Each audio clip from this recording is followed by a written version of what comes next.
আসসালামু আলাইকুম ওয়া রাহমাতুল্লাহি ওয়া বারাকাতুহু। বন্ধুরা, আশা করি আপনারা সকলেই ভালো আছেন। নারীরা যে ১৫টি কারণে নামাজ পড়েও জাহান্নামে যাবে, বিশ্বাস করতে পারবেন না। প্রিয় বন্ধুরা, আমি আপনাদেরকে অনুরোধ করব ভিডিওটি একেবারে শেষ পর্যন্ত দেখার জন্য। মূল ভিডিও শুরু করার আগে বন্ধুরা, আপনি যদি এই চ্যানেলটিতে নতুন বন্ধু হয়ে থাকেন তবে ভিডিওটিতে একটি লাইক দিন এবং চ্যানেলটি সাবস্ক্রাইব করে পাশের নোটিফিকেশন বেলটি অন করে দিন। আপনি নামাজ পড়েও জাহান্নামে যাবেন, রোজা রেখেও জাহান্নামে যাবেন, যত ন্যাক আমল করেন জাহান্নামে যাবেন যদি এই ১৫টি কাজ করে থাকেন। অথচ মহিলাদের জন্য জান্নাতে যাওয়া অনেক সহজ। বিশ্বনবী সাল্লাল্লাহু আলাইহি সাল্লাম বলেন, মহিলারা 4টি কাজ করেই জান্নাত লাভ করতে পারবেন। সুবহানাল্লাহ। এর মধ্যে ১ নাম্বার ৫ ওয়াক্ত নামাজ আদায় করা। নামাজ ছাড়া কেউ জান্নাতে যেতে পারবে না। ২ নাম্বার কাজ হলো রমজান মাসে রোজা পালন করা। ৩ নাম্বার কাজ হলো সতীত্বের হেফাজত করা। ৪ নাম্বার কাজ হলো স্বামীর খেদমত করা, স্বামীকে খুশি করা, স্বামীর কথা মতো চলা। যদি এই 4টি কাজ করতে পারেন, জান্নাতের যেই দরজা দিয়ে খুশি সেই দরজা দিয়ে প্রবেশ করতে পারবেন। সুবহানাল্লাহ। আমাদের বিশ্বনবী হযরত মুহাম্মদ সাল্লাল্লাহু আলাইহি সাল্লাম নিজেই বলেছেন, সাবধান মা বোনেরা, 15টি কাজ কখনই করবেন না। যদি করেন তাহলে কিন্তু আপনি জান্নাতে প্রবেশ করতে পারবেন না। তার মধ্যে ১ নাম্বার হলো নামাজ ছেড়ে দেওয়া, বিশেষ করে ফজরের নামাজ। মা বোনেরা অনেকেই আছেন যারা ৪ ওয়াক্ত নামাজ ঠিকঠাকই পড়েন কিন্তু ফজরের নামাজ পড়তে পারেন না। এরকম অনেক মহিলাই আছে। আপনারা সাবধান হয়ে যান। আপনার জীবনে যতই কষ্ট আসুক না কেন, আপনাকে ৫ ওয়াক্ত নামাজ আদায় করতেই হবে। আমাদের নবী করিম সাল্লাল্লাহু আলাইহি সাল্লাম ফজরের সুন্নাত নামাজের প্রতি অনেক তাকিদ দিয়েছেন। ফজরের ২ রাকাত সুন্নাত নামাজ গোটা দুনিয়ার থেকে উত্তম। সুবহানাল্লাহ। ২ নাম্বার হলো যাকাত না দেওয়া। না দেওয়ার কারণে জাহান্নামে যাবে। বিশ্বনবী রাসূলুল্লাহ সাল্লাল্লাহু আলাইহি সাল্লাম বলেন, টাকার যেমন যাকাত আছে, স্বর্ণেরও তেমনি যাকাত আছে। অনেক মহিলারা আছেন ১০ ভরি, ১৫ ভরি, ২০ ভরি, ৪০ ভরি ঘরে স্বর্ণ আছে, কিন্তু যাকাত দিচ্ছেন না। যার ৭.৫ ভরি স্বর্ণ আছে তাকে যাকাত দিতে হবে। আর যাকাত দিতে না পারলে সেই স্বর্ণগুলো কিয়ামতের ময়দানে সাপ হয়ে আপনাকে ধ্বংসন করবে। নাউজুবিল্লাহ। আল্লাহ তাআলা স্পষ্ট ভাষায় বলেন, এমন একদিন আসবে যেদিন তোমার এই সঞ্চিত ধন সম্পদগুলো জ্বালাইয়া পিঠের উপরে ছুঁড়ে মারা হবে। নাউজুবিল্লাহ। এবং বলা হবে, স্বাদ গ্রহণ করো, মজা মাখো, এই তো তোমার সেই ধন সম্পদ যা তুমি যাকাত দেওনি। তাই মা বোনেরা, আপনার স্বর্ণ আছে আর আপনি মনে করেন যে স্বামীর যাকাত দিলেই চলবে, তাহলে আপনি ভুল। স্বামীর যাকাতে কিন্তু আপনার আদায় হবে না, আপনাকেও যাকাত দিতে হবে। যদি আপনার উপর যাকাত ফরজ হয়, আপনাকে দিতেই হবে, নাহলে অবশ্যই জাহান্নামে যেতে হবে। ৩ নাম্বার, গোসল ফরজ হলে অলসতার কারণে ঠিকমতো গোসল করে না, আর এর কারণে নামাজ পর্যন্ত পড়ে না, নামাজের সময় পর্যন্ত চলে যায়।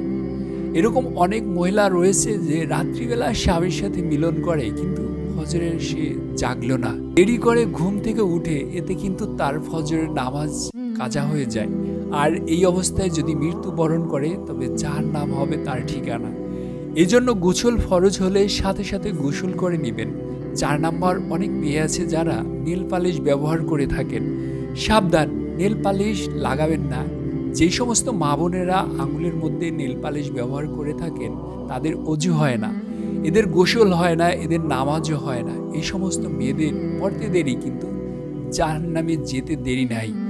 সাবধান, এই যৌবন কিন্তু তোমার আসল সম্পত্তি নয়, এই যৌবন কিন্তু তোমার চিরস্থায়ী নয়। একদিন কিন্তু তোমাকে মৃত্যুবরণ করতেই হবে। একটু চিন্তা করো। হে বোন, তোমার রূপ কমবে না, যৌবন কমবে না, সুন্দরও কমবে না যদি তুমি নেল পালিশ ব্যবহার না করো। তাই সাবধান, আল্লাহ তোমাকে সুন্দর করে বানিয়েছে, আল্লাহর উপর সন্তুষ্ট থাকো, আল্লাহর হুকুমগুলো পালন করো, তাহলে মরতে দেরি, জান্নাতে ঢুকতে দেরি নাই। সুবহানাল্লাহ। ৫ নম্বর, বেপরদায় চলা। অনেক মেয়ে আছে যারা বেপরদায় চলে, মুখ খুলে চলে, চুল খুলে চলে। হে বোন, আপনার চুলগুলো যতগুলো মানুষ দেখবে ততগুলো গুনাহ হবে। সবগুলো গুনাহ আপনার আমলনামার মধ্যে জমা করা হবে। শুধু আপনি গুনাহ করছেন না, আপনাকে দেখে যেগুলো পুরুষ জাহান্নামী হবে, যতটা গুনাহ করছে প্রত্যেকটা গুনার অংশ আপনাকেও নিতে হবে।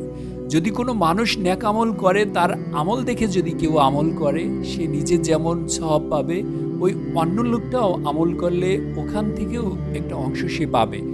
আর যখন কোনো মানুষ গুনাহ করে, ওই গুনাহ অন্য মানুষ যদি তার কারণে করে, তাহলে তার গুনার একটা অংশ তার উপরও আসবে। নাউজুবিল্লাহ।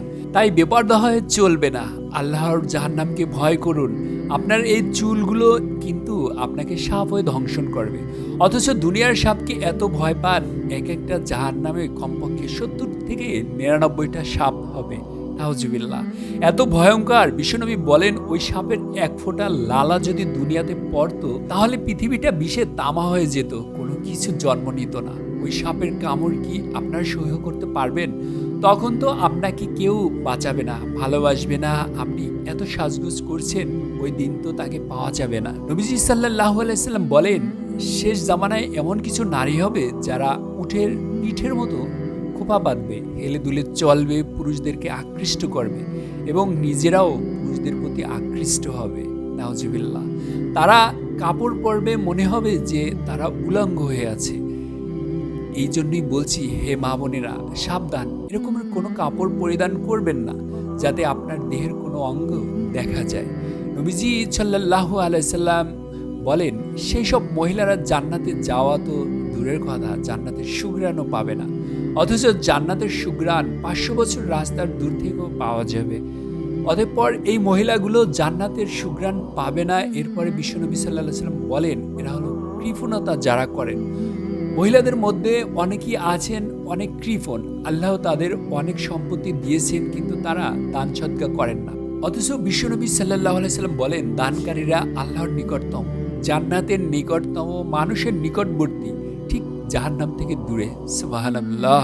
আর যারা দান করে না, তারা আল্লাহ থেকে দূরে, জান্নাত থেকে দূরে, মানুষ থেকে দূরে, জাহান্নামের নিকটবর্তী। নাউজুবিল্লাহ। সাবধান, কৃপণতা করবেন না। যে সমস্ত মহিলাগুলো কৃপণ, তারা সকলেই জাহান্নামে যাবে। আল্লাহ তাদের সবাইকে হেফাজত করুন। ৮ নম্বর, বিশ্বনবী সাল্লাল্লাহু আলাইহি সাল্লাম বলেন, বিধর্মীদের কালচার যারা গ্রহণ করে, যারা বিধর্মীদের কালচার মোতাবেক চলে, তারা জাহান্নামী। আজকে আমাদের মা বোনেরা বিশেষ করে পশ্চিমা দেশগুলোর কালচার বেশি গ্রহণ করেছে। ইন্ডিয়ান অর্থাৎ সমুদ্র তীরবর্তী কালচার গ্রহণ করছে। হিন্দুরা যেই জামা পরে এই জামা পরতে চায়, হিন্দুরা যেই জুতা পরে সেই একই জুতা পরতে চায়, এদেরকে আদর্শ মনে করে। আদর্শ মানবেন হযরত ফাতিমা রাদিয়াল্লাহু তাআলা আনহুকে, আপনার আদর্শ হবে হযরত আয়েশা রাদিয়াল্লাহু তাআলা আনহু, আপনার আদর্শ হবে মরিয়ম রাদিয়াল্লাহু তাআলা আনহু। এদেরকে আদর্শ মানেন, এদের সাথে হাসর হবে। ৯ নাম্বার, অহংকার করা যাবে না। সাবধান, একটু সুন্দরী হলেই এত অহংকার, তার কাছে কেউ কথা বলতেই পারে না। এই রূপ, এই সৌন্দর্য ঠুকাই খাবে, মনে রাখবেন। আপনার মতো কত সুন্দরী মেয়েরা, যাদের জন্য রাজা বাদশারা পাগল ছিল, সবাই মাটির সাথে মিশে গেছে, পোকা মাকড়ের খাদ্যে রূপান্তরিত হয়েছে। এত অহংকার করেন, এই রূপ আপনার থাকবে না। সাবধান করে দিচ্ছি, আপনার মঙ্গলের জন্যই বলছি। বিশ্বনবী সাল্লাল্লাহু আলাইহি সাল্লাম বলেন, যার অন্তরে যাররা পরিমাণ অহংকার থাকবে, সে জান্নাতে ঢুকতে পারবে না। হে বোন, সবাইকে তো আল্লাহ তাআলাই বানিয়েছেন, তাহলে আপনি অহংকার করেন কেন? ১০ নাম্বার, স্বামীর অকৃতজ্ঞতা হওয়া যাবে না। যেসব নারীরা স্বামীর অকৃতজ্ঞ করে, তারা জাহান্নামে যাবে। সাবধান, স্বামীর প্রতি সন্তুষ্ট থাকুন, স্বামীকে ভালোবাসা দিবেন এবং স্বামীকে ভালো ভালো খাবার রান্না করে খাওয়াবেন। পরিপাটি হয়ে স্বামীর সামনে গিয়ে উপস্থিত হবেন। স্বামীর মন যেন খুশি হয় ওই রকম কাজ করবেন। ১১ নাম্বার, মিথ্যা কথা বলা যাবে না। মিথ্যা কথা কখনোই বলবেন না। মিথ্যা কথা যারা বলে, অবশ্যই তারা জাহান্নামে যাবে। যারা মিথ্যা কথা বলেন, তারা কখনোই জান্নাতে ঢুকতে পারবেন না। মন্দ নামে ডাকা, কখনো কাউকে ব্যঙ্গ করে ডাকবেন না। আল্লাহ পাক রব্বুল আলামিন বলেন, সাবধান হে ইমানদার নেক পুরুষেরা, একে অপরকে বচ্ছনা করে ডাকো না, মন্দ নামে ডাকিও না, তুচ্ছ তাচ্ছিল্য করিও না। সাবধান, মন্দ নামে ডাকলে যদি এই অবস্থায় তোমার মৃত্যু হয়, তাহলে জাহান্নামে প্রবেশ করবে। এরপরে গীবতের কথা বলা হয়েছে, গীবত করা যাবে না। যারা গীবত করে, মৃত মায়ের গোশত খাওয়ার সমান তুলনা করা হয়েছে। নাউজুবিল্লাহ। মা বোনেরা সাবধান, কখনো গীবত করবেন না। নামাজ ছাড়বেন না, রোজা ছাড়বেন না, এরপরে বিপর্যয়ে চলবেন না। যদি আপনি এই কাজগুলো করেন আর এই 15টি কাজ যদি পরিহার করেন, তাহলে ইনশাআল্লাহ আল্লাহ পাক রব্বুল আলামিন আপনাকে জান্নাত দান করবেন ইনশাআল্লাহ।